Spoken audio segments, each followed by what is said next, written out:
Do you love going to Broadway shows, but can't go now because Broadway's closed? Join tour guide Tim and Belasco too as they bring Broadway history to you. Grab your Broadway passport for what's in store on your Virtual Broadway Tour.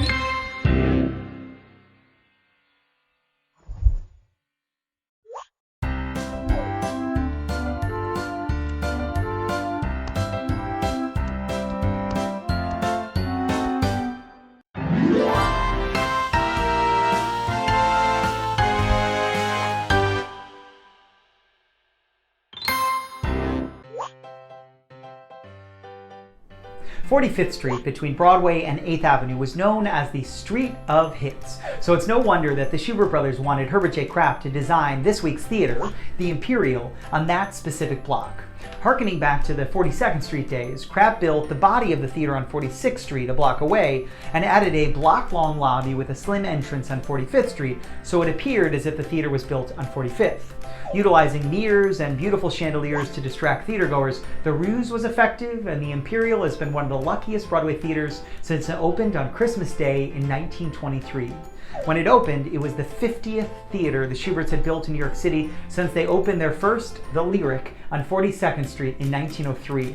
Kraft specifically designed the Imperial with musicals in mind. Standing in front of the skinny facade on 45th Street, one can almost hear echoes of all the iconic performances that have reverberated within these walls. Ethel Merman as Annie Oakley in Annie Get Your Gun, Zero Mostel as Tevye in Fiddler on the Roof, Ben Vereen as the leading player in Pippin, Jennifer Holliday as Effie White in Dreamgirls, and Hugh Jackman in his Broadway debut as Peter Allen in The Boy from Oz. Lucky indeed.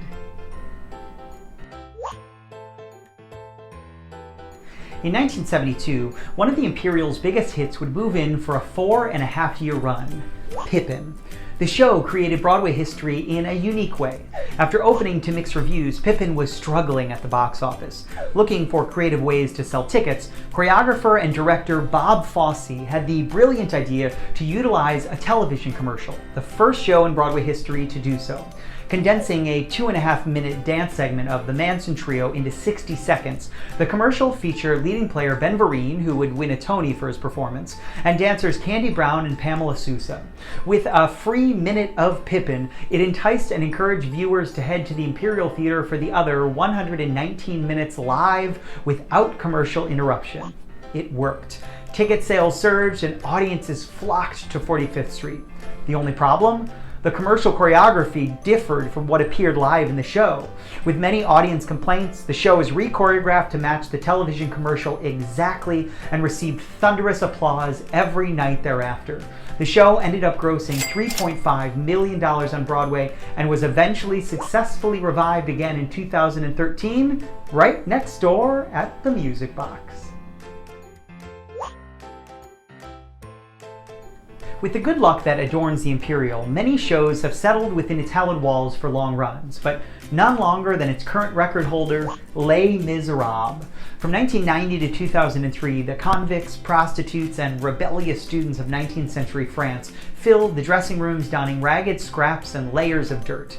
In any long run of a show, actors experience the monotony of performing the same show 8 times a week over the span of years.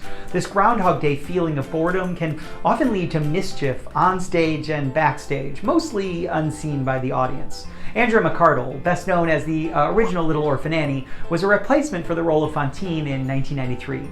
After Fantine's death in the first act, McArdle appears again in the second act as an ensemble member in rags and makeup. During one memorable performance, McArdle was eating M&Ms in the shadow of the barricade when she heard her musical cue. She shoved the candy in her pocket and hurried on stage to die by hooking a leg into the barricade and hanging upside down. Thanks to the wonders of gravity, the leftover M&Ms spilled from her apron and scattered in every direction across the Imperial stage in clear view of the entire audience. Whoops.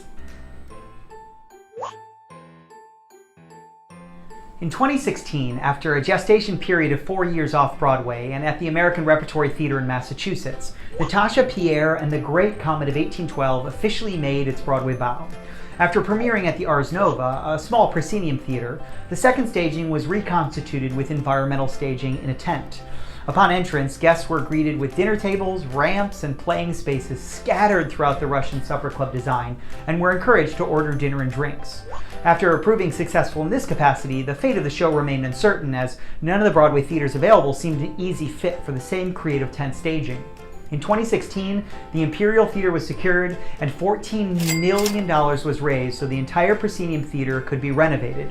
Ramps were added, audience stadium seating was added on stage so it felt in the round, and the lobby entrance was overhauled so the feel of 1812 Russia was present the moment the audience set foot into the skinny lobby on 45th Street.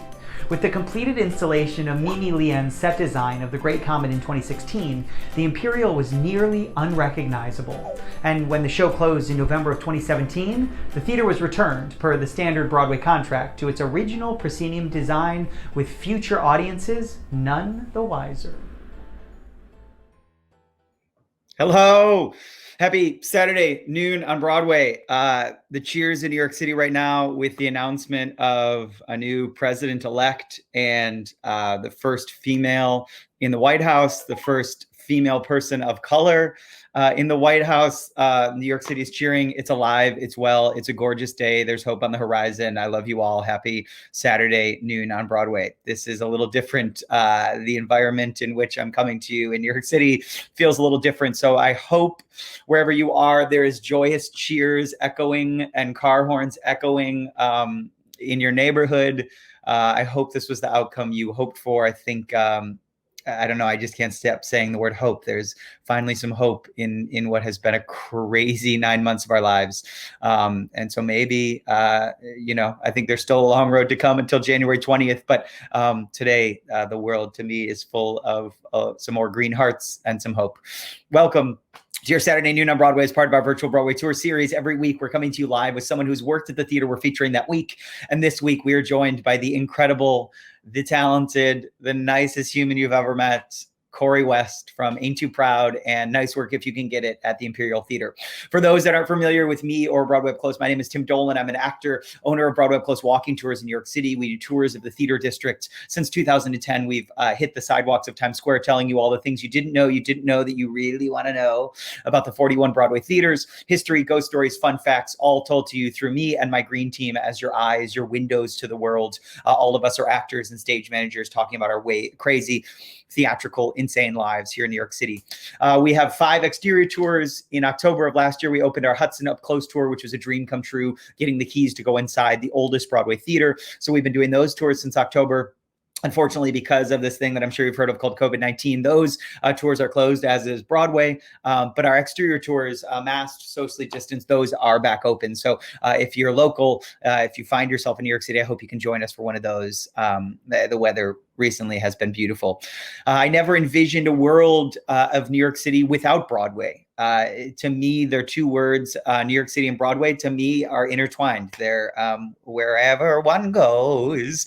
So the fact that things, we have a New York City, we have no Broadway, to me is still 9 months in is a crazy, it's a crazy moment in our lives. I was missing connecting with theater goers, missing seeing shows, missing a lot. And so we decided we'll take this virtually. There's 41 Broadway theaters. We'll do one theater a week. That's 41 weeks. I'm insane. It'll take us to the end of February 2021.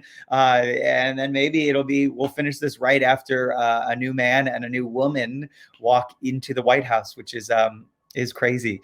This week, we are halfway through. We are week 21, the 21st oldest theater, the Imperial. I hope you've enjoyed all of our stories about Pippin and the Great Comet and Les Mis and Herbert J. Crap all this week. How is today going to work? For today's series, we'll learn all about Correy's theatrical journey, his time working at the Imperial in both Ain't Too Proud and Nice Work If You Can Get It. He's worked there twice because he's a superstar. If you have any questions for him or me along the way, drop it in the comments. If you haven't already, I see some of you have, drop me a comment and let me know where you're watching from. Facebook doesn't tell me those things. And for those, and I think that's it. I think that's all I have to tell you. And so without further ado, join me in welcoming Broadway's Correy West. Hi, my love. Hi. How are you? Happy Saturday. Happy President Day. Happy all the things. Oh my gosh, all things. all the feelings. You're in New York City, right? Yeah, in New York City right now.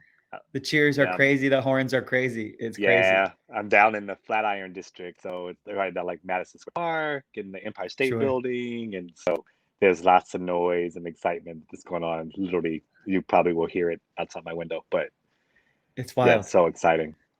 What are your Yeah. feelings as a human, as an artist, as a person of color? Do you have, is it a flood of emotions and feelings? Yeah, just a lot of emotions and feelings, and it's like it's funny, like my mom, growing up, I look more forward to her, and I was just talking to her yesterday. And I talked to her right before coming on here, and just thinking about her and her journey too, and my Yeah. aunts and uncles. My mom grew up in Little Rock, Arkansas. She went to Central High, which was the first integrated high school, the Little Rock Nine. Come Not even on. like maybe 10 years after that happened, from like, yeah, less than 10 years after that happened, around that time she went to Central High, and just hearing her journey, and from then to now, from Barack Obama being elected to the race issues that have happened since then, and to Yeah. now, it's like it's such a journey and a roller coaster for her. So like seeing things and hearing things from her eyes is, 'cause I wasn't alive at that time. So Right. to really see the shift that has happened. Yeah. So I look to people like her, and my aunts and uncles and grandma, and stuff like Yeah. that. So it's Wild. It's amazing. wild. Yeah. Yeah. It's, yeah, you think, I mean, I don't know, right? It's all a guess because I'm, much Mhm. younger. So for so many reasons you have to guess, but you've got to Yeah. think like, growing up in that climate, in that environment, in that school, you have to think they probably never envisioned a world where this could ever happen. Oh my gosh, no. Especially, with Obama being elected, I'll never forget talking to my mom and my aunt at the same time after Obama got elected, and they both were crying, and they were just like, we never thought we would see this in our lifetime. Like my mom No. specifically, when she went to Central High, I just found this out a couple of years ago. I was like, what? How do I not know this? She ended up having to leave high school at Central High because the racial harassment was so bad, What? and she got her GED. And now she has like, all my family have, like, she has like multiple masters and all kind, Of so course, very, take it over the very world. accomplished. Yeah, but Of my course. sister, my sister, my brother, like all of them.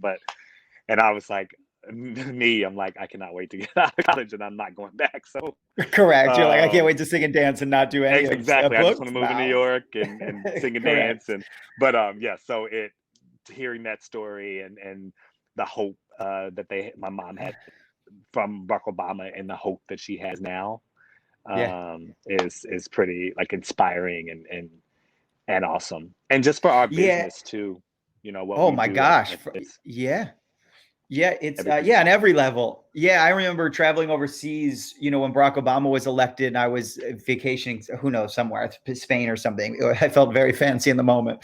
And I remember them saying, I can't believe America elected a black man as a president. Like, it's so, you guys are like Yeah, figuring it out, and and it was interesting to see our struggles, our lives told through the eyes of an outsider viewing it from the outside. And I woke up, the same thing. This announcement comes yeah, through, and I just thought, like, they've got it. I would imagine the whole world is like, now they have a woman who's gonna be right there by his side, and a woman of color. I mean, it's like the double whammy of like, if we're gonna do it, let's just do this. And I don't know. It's just, yeah, it's so, I don't know. It's so hopeful. You've got to think like the whole world. yeah, It feels so immediate because I look out my window and I hear the mhm, cheers, but yeah, you've got to feel like it just feels like the whole world is watching this moment. And I think we for like, sure. I think we got it right. Of course, Yeah, this is yeah, our political leanings, but yeah, it feels, and many people I'm sure will hate that and are having an awful morning. But yeah. I don't know. For us in New York City, there's some hope. Yeah, I Let literally feel the energy from my window. Like I'm like Yeah. feel the energy. Yeah, not since the 7 p.m. cheers during Yeah, when this yeah, all with the started, the pots and pans and the yeah. happening again right now. It's crazy. Mhm. Let's assume that the world doesn't know who you are. I don't know why they wouldn't, because you're a superstar, but let's assume they don't know who you are. So will you tell us where you're from? Will you tell us, upbringing, first time you got exposed to theater when you were like, oh God, what is this? And then maybe first realizations you could do it for a living. Did you go to school for it? Get us like all the way to New York City in a nutshell. And then we'll talk about your New York City life and Broadway life and fancy life. Okay. I grew up in Dallas, Texas. I was born in Little Rock, Arkansas. That's where all my family is from, where most of my family still lives, but we moved to Dallas when I was pretty young. I went there and graduated from Louisville High School, and I went to college in Louisiana, Natchitoches, Louisiana, about an hour south of Shreveport. So I always say the Texarkana, if you know that city, it's the border. Yeah. It's where the three states touch Texas, Arkansas, and Louisiana. And I've lived in all three of those places. And then I went to college there. Then after college, I moved to New York with literally nothing. I didn't know what I was doing. Like one suitcase, thoroughly modern Millie. Yeah, it was a very, very Millie style. Literally, like I had like $500 maybe, and like tube chapstick, whatever they. Of course, yeah. Dance called the tube chapstick, yes. Yeah, and I moved to New York literally with no money. I didn't know anyone. No one that I was going to school with at the time was moving to New York right after school, and when was this? Can I ask what year was this? 2001. Okay. So yeah, it was right before 9/11. So I was here for 9/11 as well. I had just moved to the city when 9/11 happened. I hadn't lived here very long at all. Like not even a couple of months when 9/11 happened. What was that like? It was insane. It was insane. Yeah, I was down on 14th Street. I was in Union Square when I watched the second building fall. No, Correy, come on. From the park, from Union Square Park, like looking at it and insane. And then I ran from Union Square to Times Square because we were all worried about we didn't know what it was here in New York. Right. So I just saw people started running and you saw with the crowd. And then I ran from Times Square because at that point they were like, it could have been a terrorist thing. And so people were scared to be in a large crowd in a Times Square is always so packed. So then we kept running. So I started running up further. So I ran to 72nd Street. When I tell you, it was insane.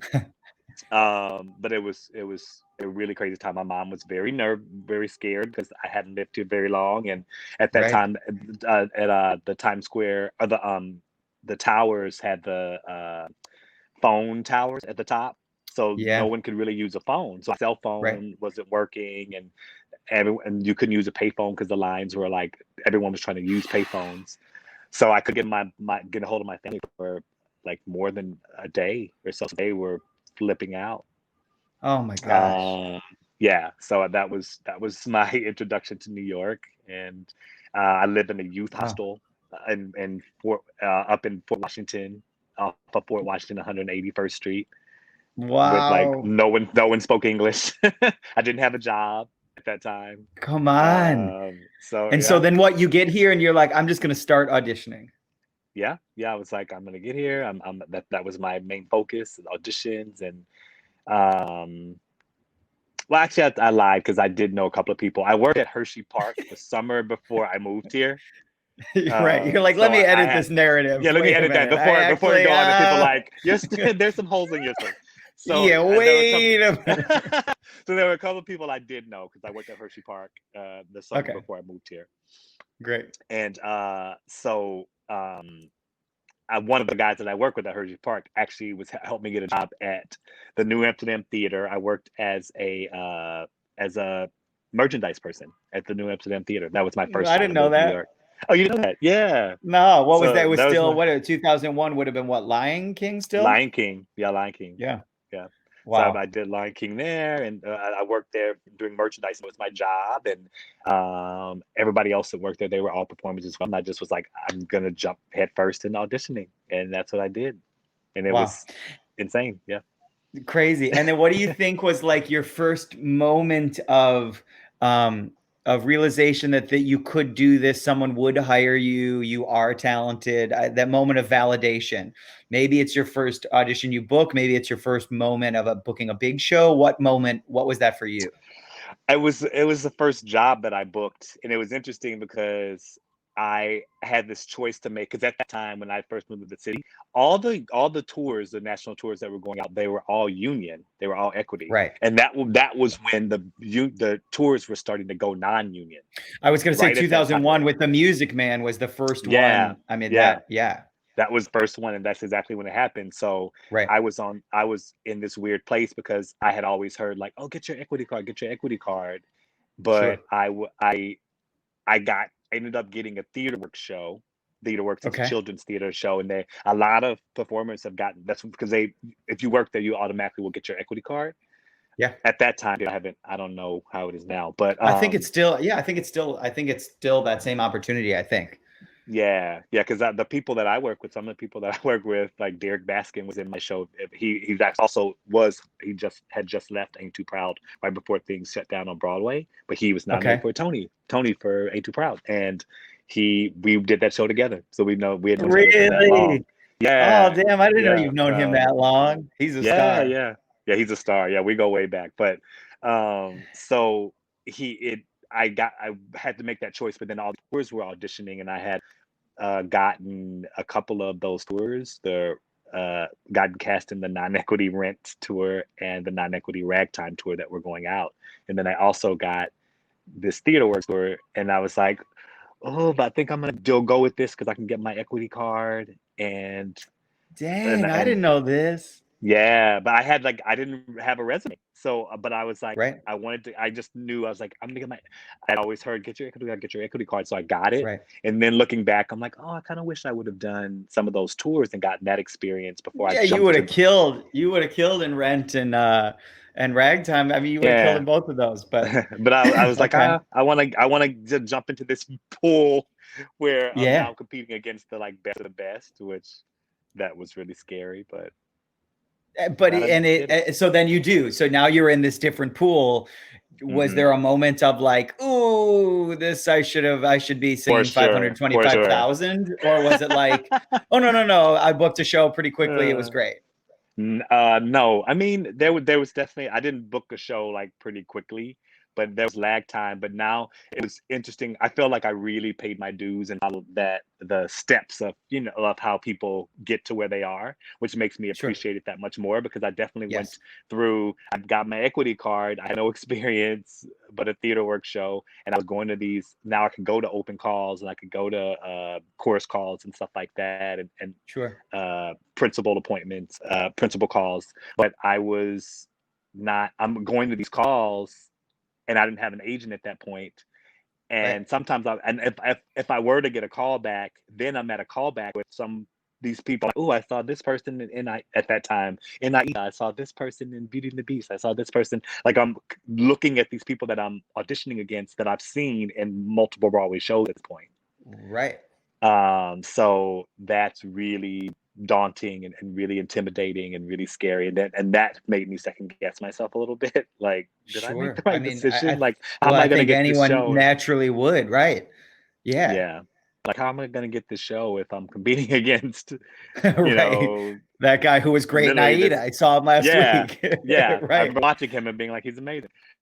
So I have two questions. One, then what was your first like moment on the other side of the equity card that you felt good? But then separately, older self now looking back, I don't do regrets. I don't do any of that kind of stuff. But if someone was watching and was in your shoes and is offered a TheaterWorks tour and some non-equity tours at the same time now, would you say, when it was me, I would have, I actually now looking back would have, I probably should have done the Rent tour or something. What advice would you give to someone in your same shoes in 2020 dealt with the same decision? I'll start with the second question, because it's I would say I would have done the tours. Like, I would have done kind of that route for me. Just because I would have. First of all, both of those shows are like literally dream shows for me. Yeah, I know. When you told me those, I was like, wait, it's Rent. What do you mean? I know. Like, both of them literally are dream shows for me. Like, for that reason, I probably wish that I would have went that route. But at the same time, I don't know. I got really where I really kind of jumped into place, and to go to your first question about when I kind of felt like, oh wow, this is something that I could do. I Yeah. got I was working regionally a lot, and I started Yeah. really booking regional work. And what happened was, initially when I moved to New York, I was like, I'm gonna be a Tony Award winning Broadway actor from day The- one. yeah. And Of what I course. realized when I was going to these equity, the AEAs, like the principal auditions, Sure. um, and I was getting like nowhere. But every once in a while, I would get a call back that it would be to come to they would, the, do you dance? Do you know? And then I was like, yes. My favorite question. And Yes, I yeah. do. And then you already kind of know where that answer is going to Yeah, lead correct. you. Yes. So which it did. So then I started going to dance calls, and that's when I started to pick up steam, and that's when I started working, because Yeah. I'm a singer first, singer actor first. That was what I went to school for. That was what my degree is in. But I I also danced and tapped and all that stuff. And that was my end, because I knew Yeah. that when I would go to these calls, if I got called back from a dance call to sing, I knew that I was going to be a stronger singer Booked than the it. majority of Yeah. the dancers that were there. Yeah. And then that's when I started working. I started working Wow. a lot from there regionally, and it moved on from there. And the first It's big job I had. it's an interesting realization, because so many people, I think, you come into this business with like, I'm going to do this. This is what I excel at. This is what they're going to hire Yeah. me for. And then they're like, I mean, I love that you do all that, but I want you to do this in most Yeah. shows. And Hmm. then, so it's interesting navigating like where the business kind of, what box they want to put you in. Yeah, And then, for sure. finding, knowing that you are such an incredible vocalist and actor, then I imagine it becomes well, now I'm booking a whole bunch of shows, but like, wait till the world sees me play this lead role and takes over the Mhm. world. And so then, is there a moment of that? Is there like, I'm booking all these shows, these regional things, and I'm happy to be working, but now I want to kind of not level up, because that's the wrong phrase, but now I want to like focus more on like being, front and center, telling the story as opposed to a part of telling the story. Yeah. Well, at that time, when I first started going to dance calls and all that stuff, and getting booking work, I didn't necessarily have that. I was just happy to be working. Sure.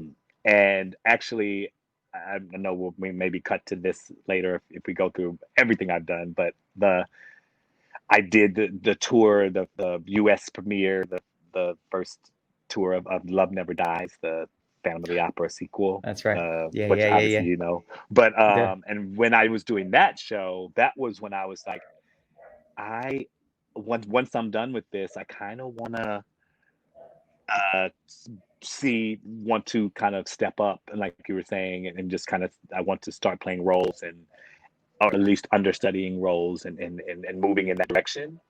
Yeah. And then that show closed, and maybe like 4 or 5 months later, I got Ain't Too Proud, and I was understudying 3 of the lead roles. And so it all happened. I was like, I'm gonna start turning down ensemble work, whether regionally, and I'm focusing on bigger shows, or Broadway or tours, and playing roles or understudying roles. And I know Yeah. that's probably going to take a while. Well, Because sure. I played plenty of roles regionally, but as far as Yeah. like Broadway, and 4 or 5 months later, I was like, what? And then I Did it.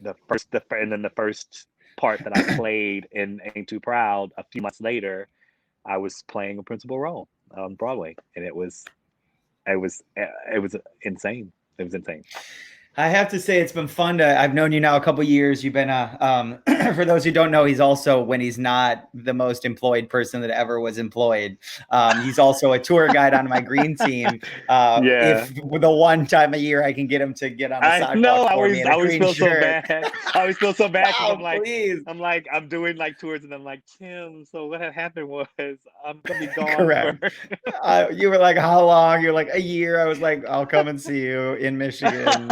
Okay, Which you bye. did, which was Which I did, amazing. and you're a star. You're a star. But it's been fun to watch in this business. It's fun to watch someone, and I have a couple of these people in my life who who genuinely have careers where, our industry is so fickle that it's like, sometimes, I have multiple careers. I have a career of this business, and then I have my performing career, and it's hard to have multiple careers. And when someone has just a one, kind of one track laser focus career that is performing, is what you came here to do, is I think the ultimate dream, right?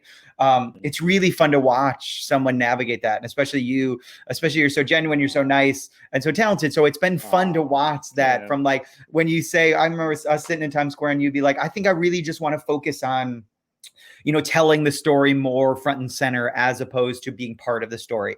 And I was like, put it out into the world. That's all I do. I'm like, just say it. Just fucking put it. Just freaking put it out there.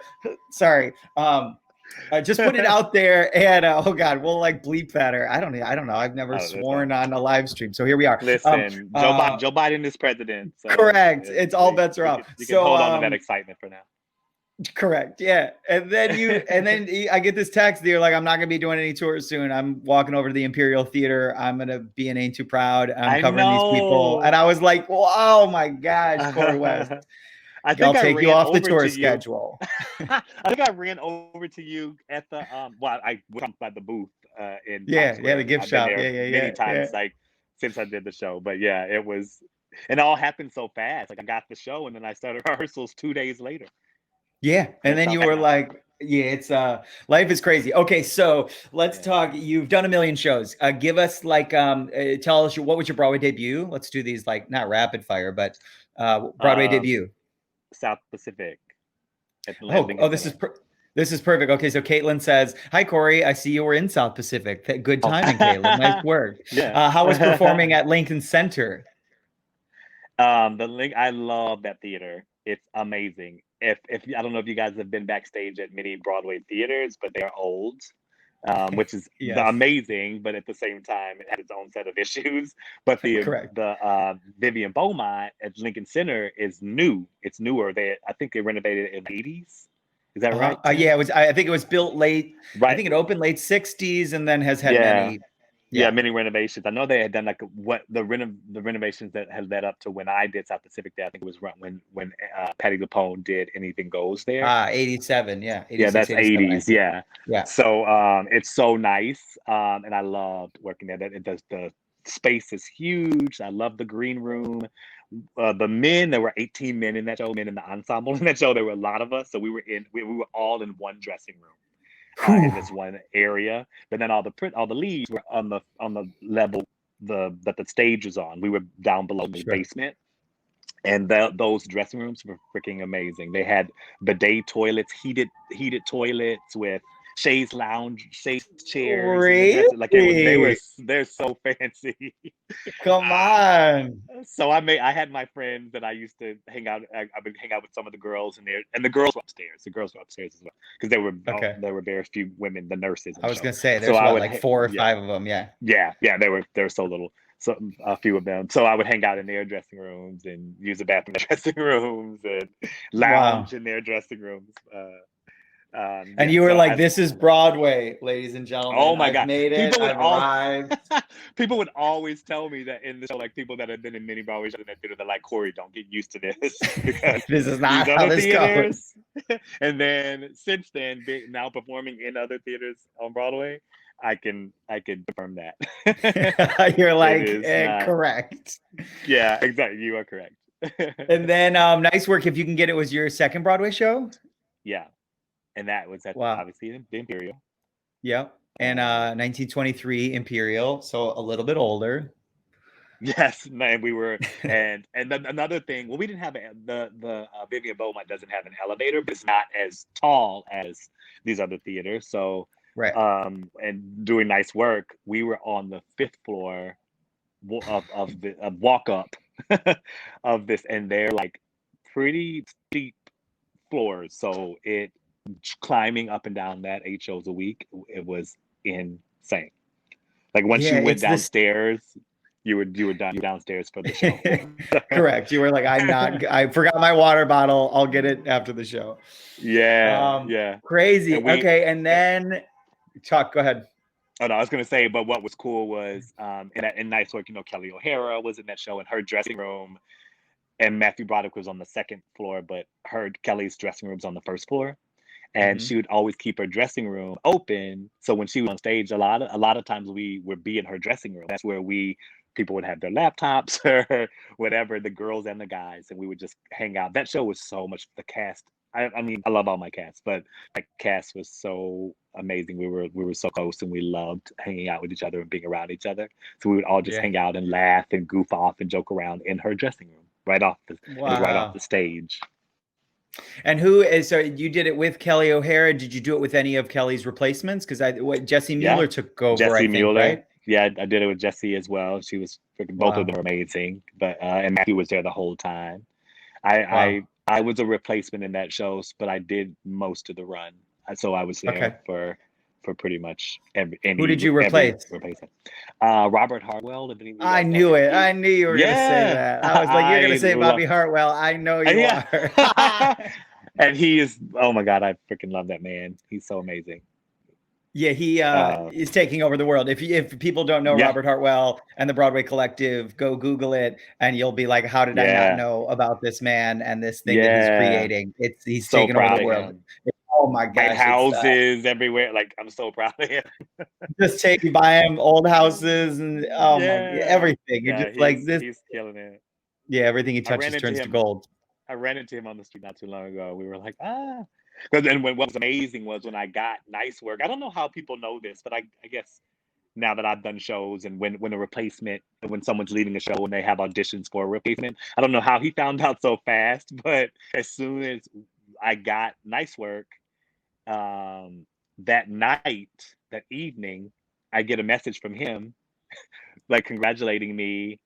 And it was right around Thanksgiving that I got it, and when I was going to start rehearsals. And he was so sweet. He invited me to his apartment for Thanksgiving, where a lot of the cast members were going to be coming. And I got to meet a lot of, before I even started rehearsals, so I got to meet a lot of the people beforehand. Like, he's just the nicest human. And I will always the kindest soul.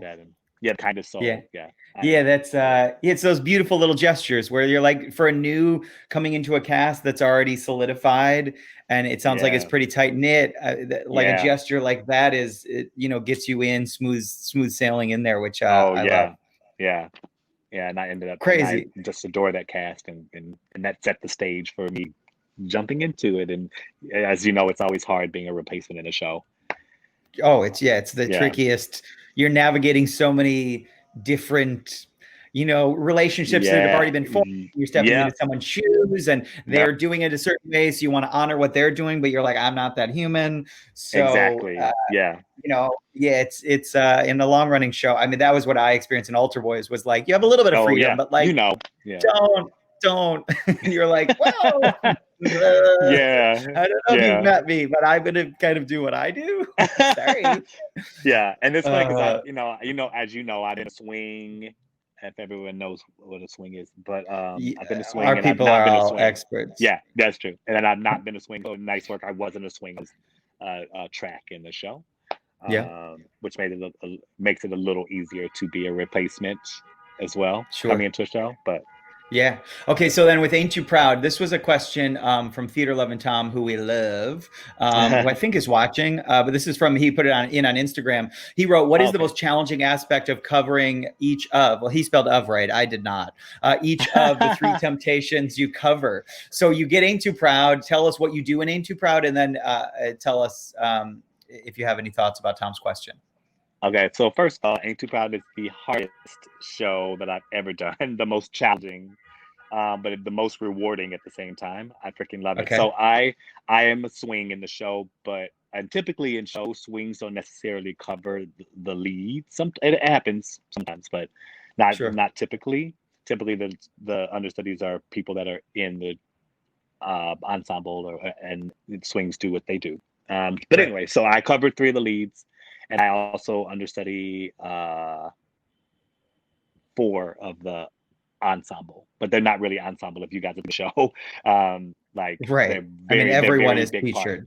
Everyone's very featured in the show. Big parts. I understudy Barry Gordy. I understudy Dennis Edwards. I understudy Lamont, who is the son of the main guy. Sure. And who else do I understudy? One other person, but I understudied 7 people total in the show, and I've gone for 6 of the 7, multiple times, many times, many times.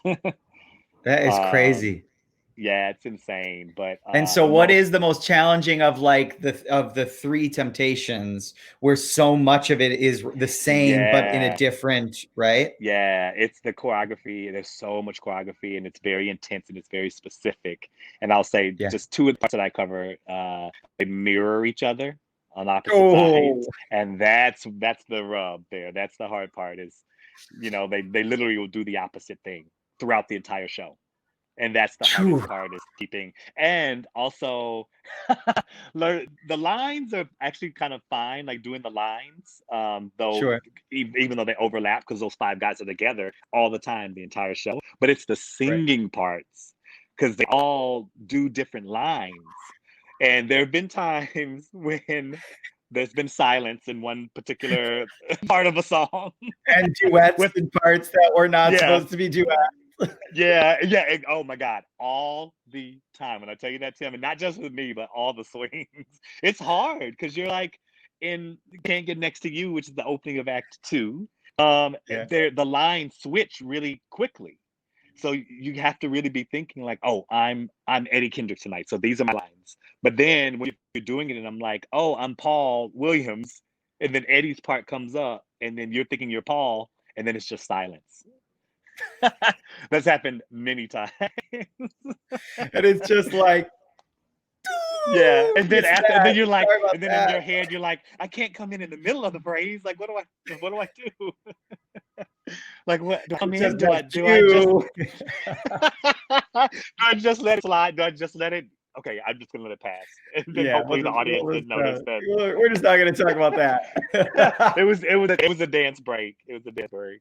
Yeah. Just a silent, no one moving dance break. Great. Yeah, but it's so funny because it's kind of outer body. It's kind of an outer body experience, like doing the lines as well, because you're like, one of the parts I cover, if he's talking to one of the other guys that I cover, and I'm looking at that, and I'm like, it's like a very outer body being like, I know everything that person does as well. I know every spot that he's going to stand in. I know everything he's going to say. I know every dance move that he's going to do. And you're watching it. It's very outer body. Yeah, and it's and it's an unsettling feeling to be present in front of 1,300 people, but like going, oh, I usually say those lines sometimes, but now I'm doing these lines, and you're just like floating above yourself, watching it all happen. Oh my, that's exactly how it feels. And then you're trying to be in the moment, like me being the method actor, like, so I'm trying to. Sure. I'm just really trying to, you know me. So I'm trying to be like in the moment and trying to take in and act and react, but at the same time, you're like, it does exactly what you said. You're like floating above, watching it as it's happening. And it's so stupid, but I do this I have that on tours. I've been telling these stories for 10 years on tours. And so sometimes when I'm giving a tour, I'm like floating above myself going like, oh, they're not as into it today. Or, oh, they're really liking this. As I imagine, now look here. But my mind is like over here, and I'm like, no, come back. Really focus on what you're saying. But it's the brain is like this crazy ball of like, especially our actor brains are like, it's a lot to navigate. If people really, so true. I know it's true, but I will say with the show, I've never rehearsed so much in my entire life. That keeps us pretty on point. The understudies there, the swing, which in our show, pretty much all of the understudies are the swings in the show. So each swing, and there's 5 of us, and we each cover 3 of the guys. Okay. So we overlap with some, so it makes it to where all the guys have at least 3 covers. Wow. There's one or two guys in the ensemble that understudy some of the temps as well. Okay. So just how it works out, it comes out to being they each have 3 covers. Wow. And we don't really have. Your dance captain Esther is she's the one who's putting you all in and making everything go perfect. Yeah, she's insane. She She's has insane, all. right? I'm like, how do you keep all of this in your head? It is insane. So she puts us all into the show. She's amazing. Love her. I worked with Yeah. her. She was one of the sexy trees in Wizard of Oz when I did it at Westchester Broadway years ago. Yeah, we've talked about And you actually. she's a star. I mean, she's like this Yeah. quiet storm. I would always look at her and I was like, "You're so smart." And you just are Yeah. like, she shows up, she does her job. She's like, there's so much going on, and I just always was like, you're gonna take over the world someday, and Yeah. you're gonna make it She's look young. so easy. Yeah. She's young and she's so And smart. I think this is her Broadway debut. Ain't Too Proud, Yeah. I think. Yeah. Yeah. And it just is. dance captain and running Broadway. And You're like, she's a dance captain and swing, and she covers all the women in the show. On top of that, I'm like, when do you sleep? What do you? Yeah. right. But we're pretty close. So I've had many deep. She's like my biggest fan in the show. With the show, and I just adore her. Yeah. For that, she's amazing. Yeah, she's a sweet, beautiful, beautiful performer, beautiful soul. Yeah, she's wonderful. Yeah. I love that. Okay, so this is Caitlin has another question. She says, while we're talking about Ain't Too Proud, you guys have some wild and quick costume changes. How many layers of suits do you guys wear? Caitlin, you are correct. The costume changes are insane in that show. We don't do. There are some underdress. There is some underdressing, which is hard because you're dancing the entire show. Typically in a musical, the ensemble will dance more than the principals in the show. But in this show, we are dancing and singing from the moment we step out on stage to the moment it's over. So the costume changes are insane. But more so, we underdress a lot of shirts, a lot of button downs, which are they're not button downs, as you know. I'm sure some of them are, which I've never done a show with. Some of them are Velcro. Some of them are magnets, which I've never used magnet snaps to you never have shirt. No, I never have. Any show I've done because they're not a costumer was telling me it's not magnets. You don't have to be precise. Yeah. You can just, as long as you're close, they stick. And so and they're like, it's easy to rip. Yeah, it's genius. Are amazing. So they'll do like the top two will be like your button, and then the rest, and then you just go, and they all snap down to the bottom. And so we do a lot of that with the costume changes. We have many dressers, and they're amazing, and they're really good at what they do, and they get us into our costumes. We have no time to think, and it's also being a swing. It's being an understudy. It's so hard to keep everyone's track, because when you understudy someone, you're not only just doing what they do on stage, you have to do what they do off stage as well, as far as props, where they enter, where they do their costume changes. So there's definitely been moments where you go to the wrong spot and everyone's pushing you. The craziest costume change, and this is the craziest costume change I've ever done in a show, is right after Just My Imagination. Eddie Kendricks, which is he's the tenor guy who does he sings the lead in Just My Imagination, and he leaves the show. And I don't even know, they won't even tell us how long that change is, because they don't want to like scare us. But it's so short, and it's funny when you do it, when you're in rehearsals, when you're learning it, they have the stage manager stands off stage with a timer, and they just time it and see how, and they help you get your time shorter and shorter to make sure that you're gonna make it and be consistent every time. And that's we underdress. He had pretty much underdresses most of that costume, but we have different shoes as well, like that we wear, and it's scary every time you do it, because if the guy who plays it doesn't make it, he doesn't make it every time. So you're like, he does it every night, and he does it every night, and he doesn't. There are times when he doesn't make it. So being an understudy, it's like, here we go. Oh my gosh! And that one zipper, game over. You miss. It's true. That's with that change. You can't miss a zipper. You can't miss a button. Otherwise, you're not gonna make it. And there's 5 dressers and a crew person work like helping you get into that costume. 5. Wow. But you've made it every time. I made it every time. Knock on wood. Okay, good. They love me. They're like, okay, Correy knows this, and he should be okay. And then, oh my God, there was one time I have to tell this story. Sorry, I'm talking so much. Yeah, But there's this one story that's why where we're here. Let's go. so the character, he walks off stage. As you're walking, you see all the dressers and they're waiting there with the costumes and everything ready to get you together. And one time I was going on and I forgot where he exited the stage. Because they pull the curtain back and you walk off this way. But I was like, does he walk off this way or does he walk off another way? So I made the wrong choice. I went the wrong direction. And so when I went off stage, they were all flipping out because they didn't see me walking off stage. I was in a whole different spot. And they were like, oh my God, where is he? Where is he? And I ran around and I flipped out and I was able to get to them and I still made it on time. Come on. Not how, but Right. all the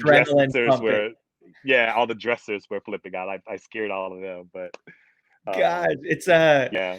I always say, God, they should almost sell tickets to the backstage on a show like this. Like some shows, you're like, the more fun shows, what's happening backstage, and the choreography of buttons and zippers and magnets it's wild. It's really and there's wild. so many costumes in the show. The guys, the money that they spend on the costumes for the Temptations. Every single costume we wear is custom made. The button-down shirts are custom made. Every one of them, they get made.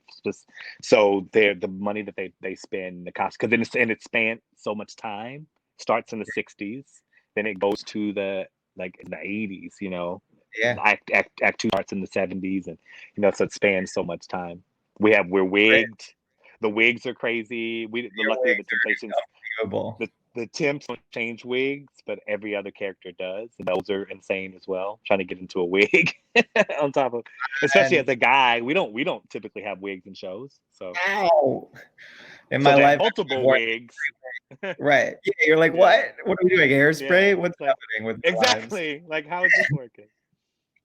We have a couple questions, and then we're going to let you go celebrate the life that is happening. My phone has blown up with people and celebrations. Oh it makes me yeah. so happy. Alex Blue on Instagram, he says, what's your favorite part of your job?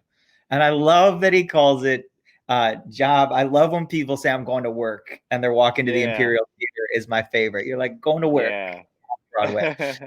Part of your job, your work. You feel like that a little more when you're in New York, that it's a job, than when you're away and then you're doing a tour regionally. It always feels a little more like that.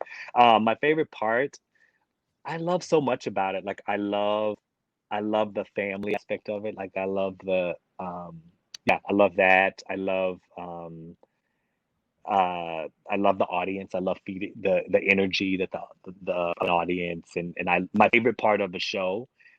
Before a show, I love hearing the chatter of people entering a theater. You're backstage and you hear the people entering and going to their seats. That stresses me out. Oh, it stresses you out? I don't want to. They're like people like peeking through, like, oh, so and so. Don't do that. I don't need to. That I don't do. I don't necessarily like that. I don't do. I don't need to know where if I have friends or family, I don't need to know where they're sitting. I don't enjoy knowing where they're sitting or anything like that. But I love it. I love that energy. I feed off of that energy, and it makes me. And I get excited about them, the story that they're about to get to, that I'm getting ready to tell them, and especially when I'm too proud, the emotions that they're going to go through seeing it. I love being on a show schedule. I love that part of the job. I don't love a rehearsal process. I love just doing the show. It's like me always anticipating the future. I just want to be in the show and I want to be doing it. And I want those audiences to be seeing it. So I really love that. And especially about the Imperial Theater. Both shows that I've done there, but especially with with when I was doing nice work there was a moment, because when you walk into the stage door, you walk right in, and a lot of theaters are like this, where you see the stage, you look right onto the stage. Mm-hmm. And every day I would walk into that theater and I would look and I would just be so grateful to be able to do that, to be able to walk into that theater and to be like, I'm going to be performing in this theater with the history that it has. And I think of all the shows I perform, Oliver and Pippin and Get Your Gun, Les Mis, Les Mis, Billy Elliot, Dreamgirls. Oh my God, Dreamgirls. Yeah. You know, yeah, it's And you think wild. about that. You think about that history, and I'm just like, I feel so lucky that I get to be doing this every day. Mhm. And And you're the part same of thing it. with You're part of that 82000. And history. I'm part of that legacy now. Like I'm part of You the are. legacy of this theater, you know, Mhm. and with Ain't Too Proud, I'm part of the legacy of Motown now, which is Yeah. so exciting, you know, so cool. So many things to be grateful for. But um I hope that answered that question. I hope so. Yes, more than enough. Yeah, it's incredible. Thank you. Okay, we have a couple of people who are doing some shout outs and saying hi. Becky McGuire. She says, hi, Corey, Eric, and I'd say Becky. hello. I She's love wonderful. Becky. Yeah, Yeah, she I was gonna say I loved your post that you put about them and their theater company. they're doing some good stuff. So hi Becky. Yeah, I love that. they're like I'm obsessed with them. I actually when I was on tour with Love Never Dies and we were in they're in San Jose. Okay. And when we were there, I got to go to um their company and I got to meet all the kids and Oh gosh. all the angels and Yeah, just it's a beautiful thing they're doing over there. yeah, I'm like they have a special place in my heart. So I Yeah, for love them. sure. Okay, Tom, the theater loving Tom says, Corey, Tim always Tim always talks about what a great human you are, and I can see it's so true. Uh, Thanks for spending today with us. Happy I turned off CNN to join you today. We are too. Thank you so much. We can yeah. all finally stop watching Oh CNN my for God. a Yeah. minute. Tom, I will say that I'm back at it with Tim, like back to Tim. I just love him. I adore him. I love his company. Thank you. I feel so lucky to have to be a part of it. And you're always such a big advocate for me. And Well, duh. You're a and I star. love that. I love your company. I love working for your company. Thank And you. That you're means a the world. star. Yeah. That means the world. Okay, one final Tina Kravitz, who we love. She says, thanks for a great interview, or kisses for a great interview this Saturday afternoon. Have a great day and weekend. Enjoy the gorgeous weather and our new president. It feels like that is the perfect exclamation to end this. Yeah. I hope anyone watching it, I hope anyone who watches this when it goes up on YouTube and our Facebook, who didn't view it live, I hope they get a little window into the inside of the joy that I think you bring to people's lives, that you bring to shows. I think I know that they got to see a little piece of your spirit, which I am so blessed that you spent a little piece of your new president Saturday with us today. Yes. But best of luck with the rest of the insanity of our lives and the shutdown, and we'll be marching back to the Imperial and on the other side of this, watching you on either the right Yeah. or the left, whatever side you're supposed to be doing that choreography on. We'll be watching you, Yeah. keeping an eye out to make sure there's no more silent dance breaks. Yeah, I'll make sure I do it right. No, Yeah. I'm pretty good. I'm good. This is No, he's very. We trust you. We believe you. You're a star. Thank you so much. Good luck with the rest of this. I love you. I Thanks, miss you. Tim. And Love you too. I miss you too. Good luck. And we'll Thanks. talk to you soon. All right. Bye. Thanks, Tim. He's a star. I mean, you can just see the moment I met him, it's you can just see like what kind of human he is. You see his spirit instantly. And then you throw on top of it, like that he can do everything under the sun and makes it look all easy. You can see why he would get here and then have a million options of shows and a million things and has built this beautiful, wonderful career. So if you ever see Correy in a show, you'll know why he's there, because he's an addition and enhancement to any experience and any show. He's wonderful. So I'm glad you got to see a little piece of his career and his life on this crazy, crazy momentous day. Throughout this whole thing, there's continued to be cheers through all of this. Belasco, of course, slept through the entire thing. So he's sleeping next to me. He's literally passed out. And you're like, typical Belasco. We launched our new ornament yesterday, which is the city skyline ornament that's very glittery and very fancy. It comes in a couple different colors. Of course, green for Broadway Up Close. There's black, there's red, there's blue. So those, the info is on our website and our souvenir shop. Let me throw that up for you. For those who don't know, I feel like a lot of you do, but just in case. So here is BroadwayClose.com/souvenirs. All of that is there. I'm meant to be out of town for a couple days for a minute. Business will be like usual. But on the other side, once I'm back, end of next week, we're launching a series of ornaments these that we've launched so far are going to be our one-offs that we'll have all the time. The next series I'm launching is just for 2020. They're just themed for this moment in our lives. They're all, of course, handmade, handcrafted, hand designed here in New York City with love and lots of Broadway magic. And so I can't wait for you to see those. We have a couple more tricks of souvenirs up our sleeves as we run up to the holidays. So I hope I haven't financially exhausted you yet with all this new stuff I'm throwing at you, but I'm having a good time, and you guys are so supportive, which makes my heart the most happy. For those who don't follow us, you can follow us on Instagram at Broadway Up Close. Has all of our fun facts. Of course, if you're here on Facebook, give us a little like and get all our updates. YouTube every Sunday, subscribe to us on there, and that's where you'll get the update of the entire week. And this wraps. Tomorrow we get our final stamp, and then on Monday we are moving forward in time to a theater that I know a lot of you know and love. The woman who's a friend of mine who's joining for next week, Saturday Noon on Broadway, is a star. So I hope you can join for that. Thank you for spending a little piece of your momentous day with us today. We are now officially one day closer to Broadway. Oh, Tom says, is Correy on Instagram? I completely forgot to tell you. Yes, Correy is on Instagram, and it's very easy. It's Instagram at Correy West. Thank you, Tom. What would I do without you? We wouldn't know where to go follow Correy West. Go follow him. And with that said, thank you so much. One day closer to Broadway. I love you all. Happy Saturday, and I will see you again soon.